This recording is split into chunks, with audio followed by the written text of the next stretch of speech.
So for our professionals out there, this video is not for you. Yeah, this video is for our beginners or, our churches, people that are just upcoming, trying to learn these things, volunteers in churches. Hello everyone, this is sbfrequency event. My name is Adedunke Gomina, and today we're going to be talking about few points that will help your live broadcast, which is your streaming, as most of you know it.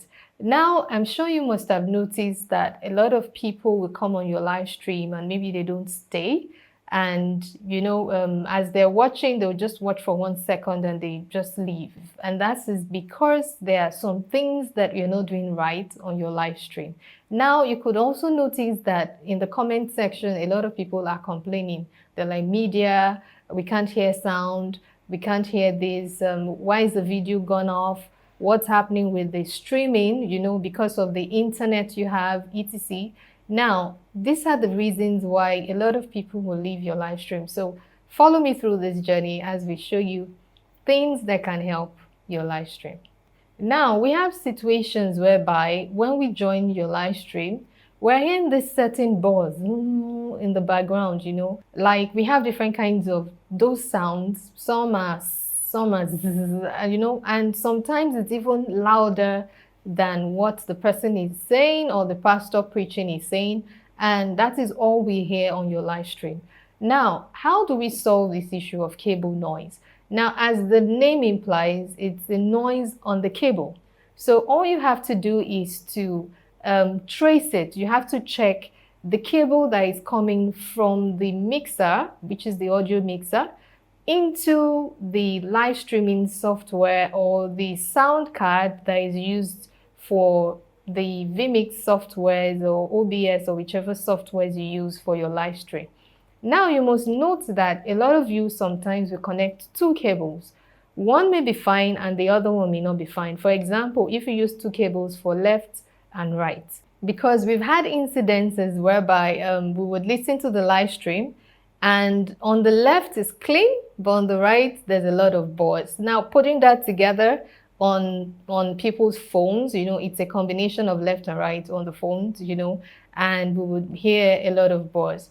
Another way we could get cable noise or cable buzz is from individual channels of what is being streamed. Like if you're streaming music, for example, you could have a terrible noise on the bass guitar, but every other item on the mixer, every other input coming in for your live stream is actually clean.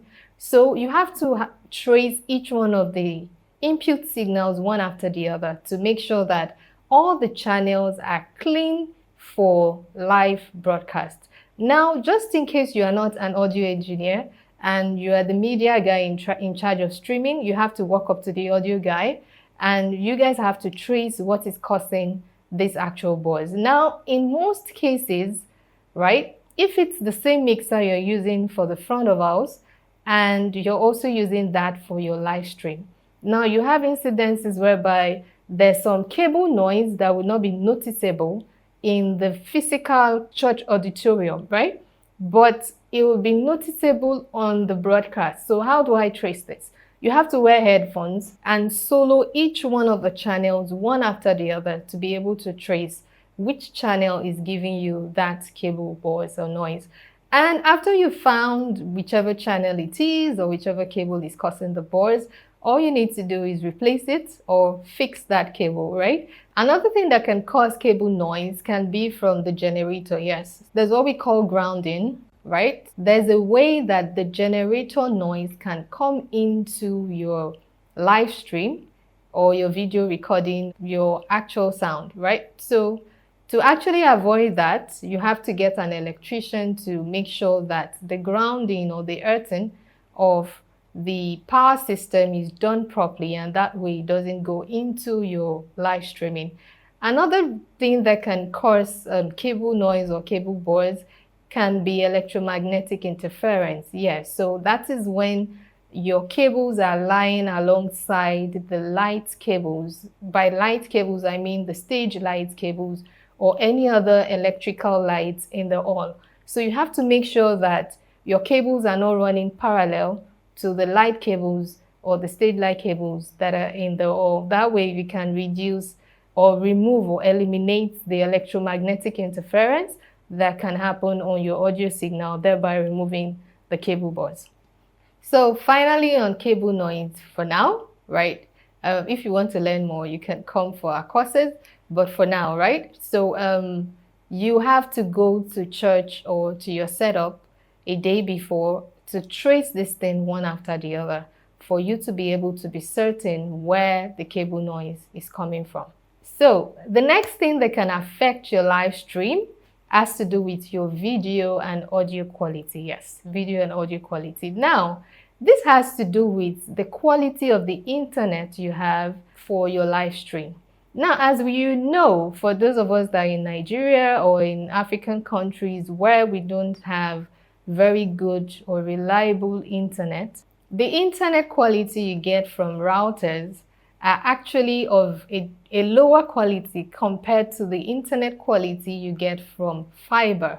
By fiber, I mean fiber internet. If you don't know about fiber internet, please go and Google on that. The higher the Mbps you subscribe to, the higher the speed of your internet.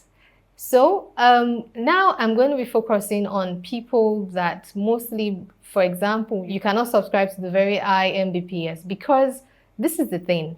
Every quality of video or audio that you transmit, right, this is very related to the amount of Mbps that is made available to you by your internet provider. So you have to check what Mbps do I have available by my internet provider so that you can know what quality you'll be streaming on for your video and your audio. So we are actually reaching out to people that are on the Wi-Fi router, which is the larger audience, right, who do not have access to the higher Mbps like the fiber connections that we discussed earlier. So for those of you that you are on the regular Wi-Fi, right, you have limited Mbps to work with. So in this situation, what do you do to achieve good stream? That your videos will not be breaking and seizing when transmitting to the audience. Now, under the video resolution on your streaming software, you have to select what ratio do you want to be streaming, or what resolution do you want to be streaming at. So many of you actually select 1920 by 1080p, yes, which is actually good, and some will even want to select a higher quality. But the problem there is, if your internet is not good, right, what will happen is that those of us that will be watching that live stream, your video will be breaking and it will be static, it will be freezing in between your live stream. Now, all you need to do is to drop the quality. Now, you also must not drop it too low, because if you drop it too low, the video will not be clear also.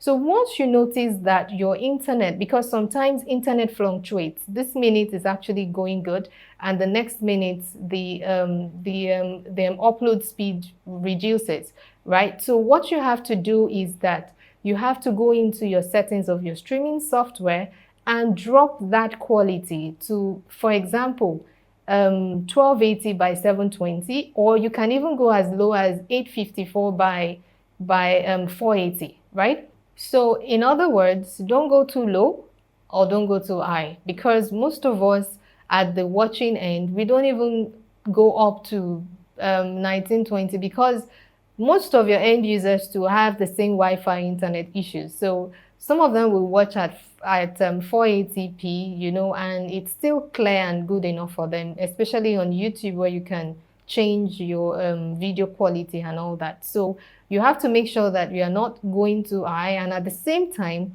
you are not going too low, so that you can have a clear video that you're streaming. Now, for people that have issues with, they can't hear the sound. Now, whichever sound quality that you're streaming on also matters too, apart from your video quality. So you have to take note of the sampling rate of what you're streaming also. And for some of you that have very good internet, but you don't really care about the streaming sampling rate of your audio, now it'll be very good if you increase the streaming sampling rate of your audio, because that means that you're going to be streaming better quality of audio to your audience compared to using the regular 36,000. You know, you can go as high as 44,100, or you can go as high as 48,000, 96,000, depending on your equipment and your gadgets. So it's actually important that you stream at good quality, but at the same time, if you select a very high quality and your Wi-Fi is actually giving you some limitations, then it means that you have to drop the audio quality to the point where it's clear enough and it's still good, but it's not breaking. You have to make sure it doesn't break. It's also important that you give us good audio quality versus the video quality, right? So it's always better to have a better audio quality and you reduce the video quality, right? Because some of us don't even really watch.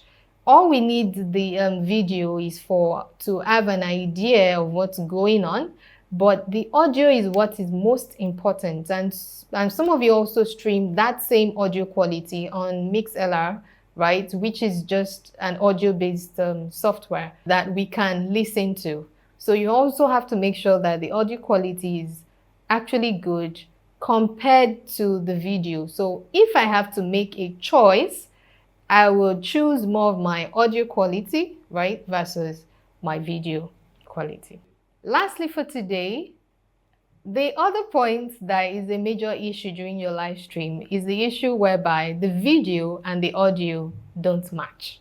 Yes, the video is always slower than the audio, and we can't match what we're hearing with what we're watching. Now, to solve that, there's what we call delay time. Now, in most cases, it's the video that is actually slower than the audio. So what you have to do is to add a delay time to the audio so that it moves backwards and matches with the video. Now, if you have that kind of situation, then all you need to do is to go into your streaming software and put the delay time on the audio.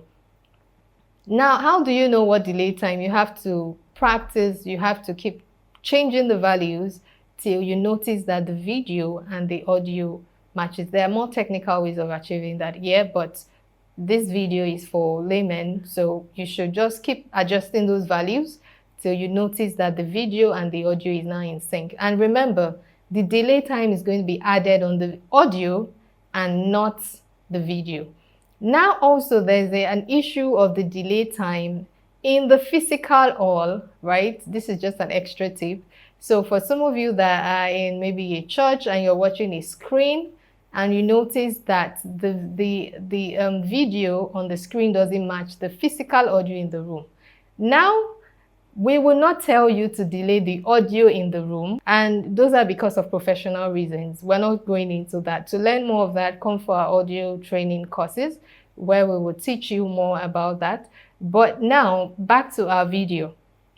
Now, what you have to do in such a case is that you have a latency latency and that's because the equipment you're using have high latency. So when you have high latency equipment, what happens is that by the time the video is getting to the screen, you have a lot of issues with delay and the video is getting there late.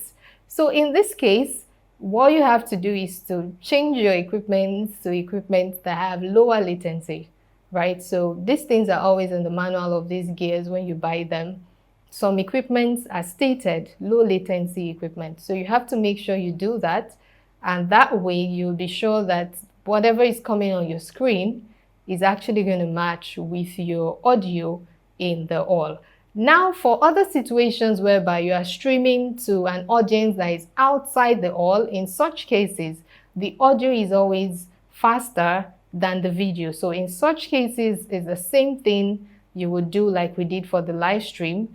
In your audio mixer, which is from the sound guys, right, you would add a delay time on the equipment that is streaming the sound to the speakers where the overflow is. So that way, the audio and the video will match. This video is for our beginners or, our churches, people that are just upcoming, trying to learn these things, volunteers in churches, And for you to learn more about this, for the beginners and all these people I've listed, you can come in for our audio trainings. We also train churches in groups. You know, you can invite us over to run trainings for your volunteers and all that.